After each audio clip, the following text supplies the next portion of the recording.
Hey y'all, it's Betsy of marybetsy.com, and welcome to part 2 in my series on exposure. So in part 1, we talked about all the ways that you can adjust exposure with your camera. So if you haven't watched that yet, I highly recommend watching that first so that this video makes sense, and I'll put the link to that in the description below. But in this video, I'm going to take you behind the scenes and show you how I actually adjust those factors to get the right exposure in a variety of shooting situations.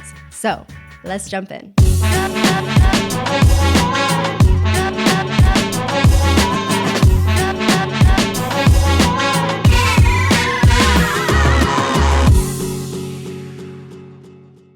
So here I am in our little filming studio, and you can see we've got lots of light sources here, and Miles is our subject in the background.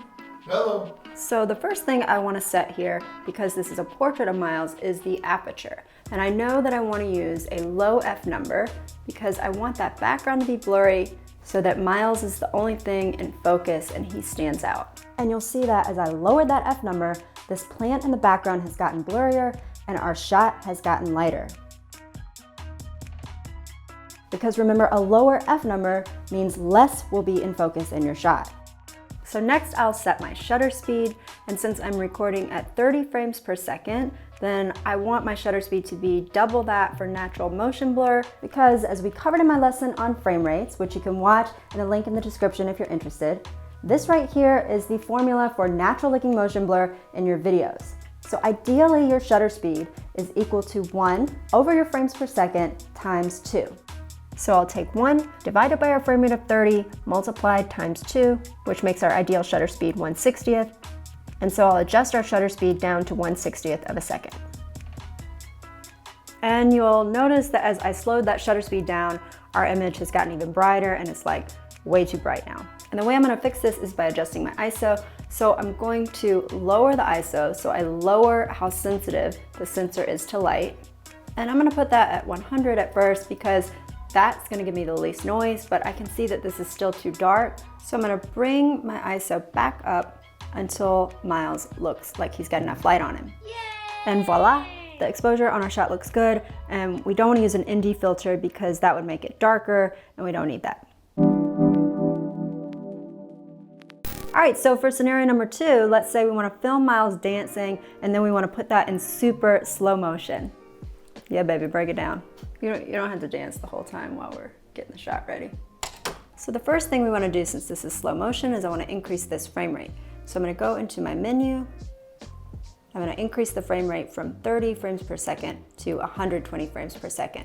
Next, I'll set my shutter speed, and we want it to be at least double the frame rate to get natural looking motion blur. So I'll make my shutter speed faster so that it's 1/250th of a second. And you'll see that as I sped up that shutter speed, our image got darker because there's less time for light to hit the sensor. But now I need to do something to brighten up the shot because it's underexposed. So as far as aperture, I know I don't want to touch that because if I increase this F number, it's going to make my shot darker. And I also don't want to touch that F number because I want this background to be really blurry and just Miles to be in focus. And my last option again is ISO. So I'm going to increase the ISO, or I'm going to increase the light sensitivity of my sensor until Miles is properly exposed. And you could see from our shot earlier that even though we have different settings going on, we've got the same exposure between them, so the same amount of light in both shots. But if we look really closely at our earlier shot versus this one, then you'll see that this most recent one with the higher ISO has a little bit more noise, but in this case, it's worth it because we want the shot to be bright enough to see our subject. And that means that Miles can go ahead and do his dance, and then we can drop down that speed in post so that it's in super slow motion. So for scenario number 3, we're gonna turn all the lights off in here.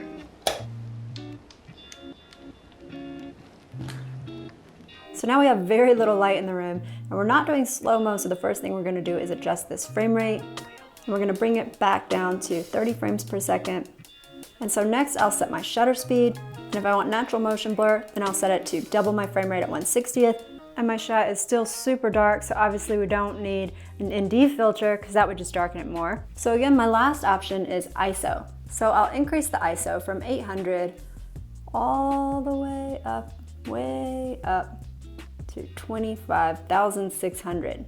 And you can see just how sensitive the camera is now to light, because there's really not any light in our room, but it's just super sensitive to it. But you can probably also tell that this image that we just got on the far right is not as high quality as the images we got earlier on the left, because there's so much noise in the shot, which is why I generally do not use ISOs beyond 6400 or so.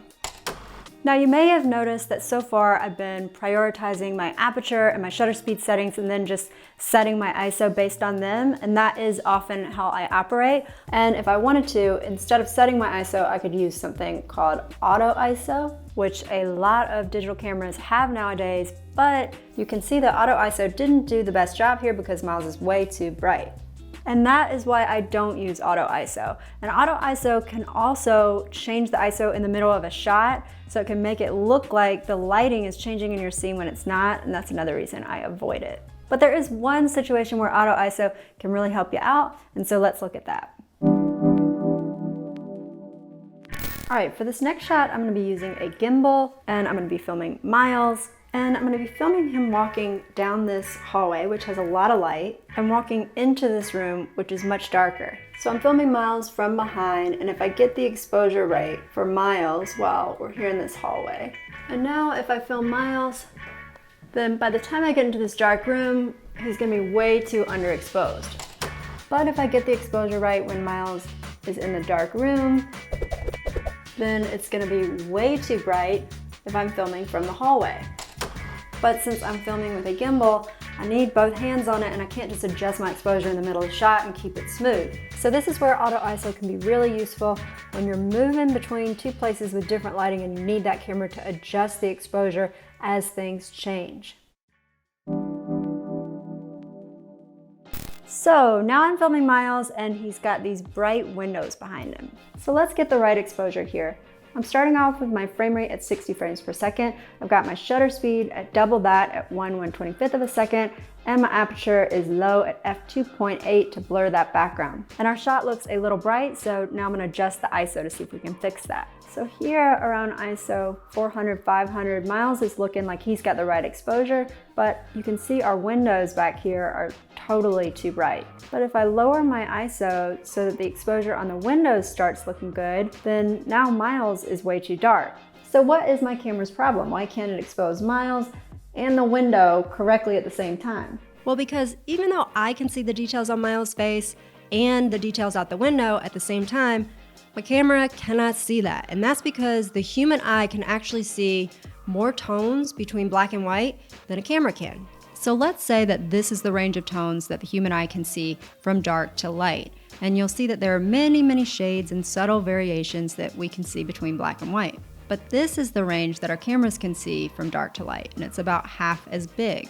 And so that means that even though we might see a scene with a big range of shades and colors and details between the darkest shadow and the brightest highlight, our camera might see that scene very differently with much less detail. And this range from dark to light is known as dynamic range.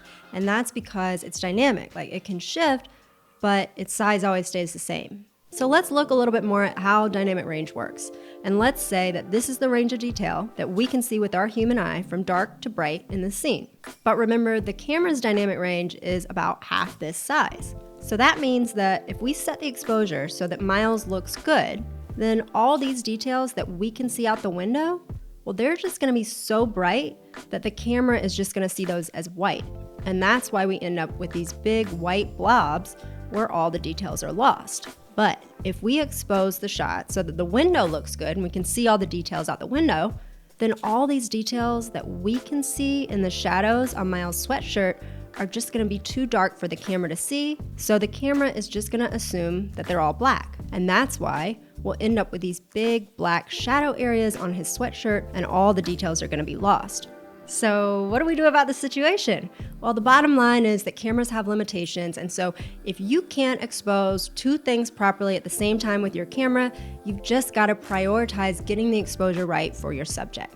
So if we go back to our shot here, I'll just adjust the ISO until the exposure on Miles looks good, and then if the windows are too bright, then that's aight. Alright, so you might remember in the last lesson that there are actually 4 factors that affect exposure, and so far we haven't even talked about the last one. So if you're sitting there like, Where the ND filter's at, don't worry, we're gonna bust them out in this next scenario, which is our last one. So now we're filming outdoors, and you can see that it is a bright and sunny day, and we're filming Miles here, and my frame rate is set to 24 frames per second. And so the first thing I want to do is adjust the shutter speed so that it's double my frame rate so that I get natural motion blur. And so the first thing I'm going to do is adjust this shutter speed down to 1/50th, because 24 times 2 is 48, but since there's no 1/48, we'll round up to 1/50th. Next, I'm going to adjust this aperture, because see all this stuff on either side in the background? I don't want that in focus. So I'm going to use a lower f number, and I'm going to lower that down to like f2.8, as low as it'll go.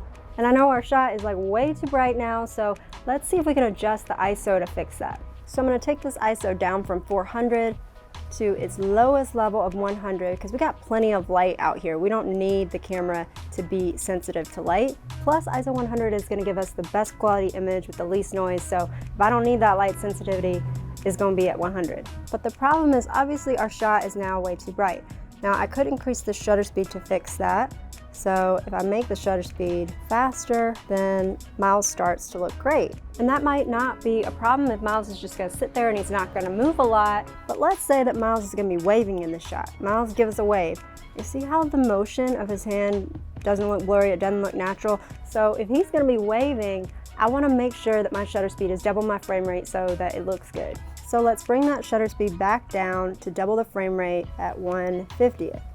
And now again, things are psycho bright, and this ain't gonna work. And so this is where our ND filter is going to save us. Now ND filters come in different strengths based on how much you want to filter the light that's getting to your camera, and a fixed ND filter only has one fixed strength. But a variable ND filter like this one has variable strengths that you can change by twisting the ring on the end of the filter.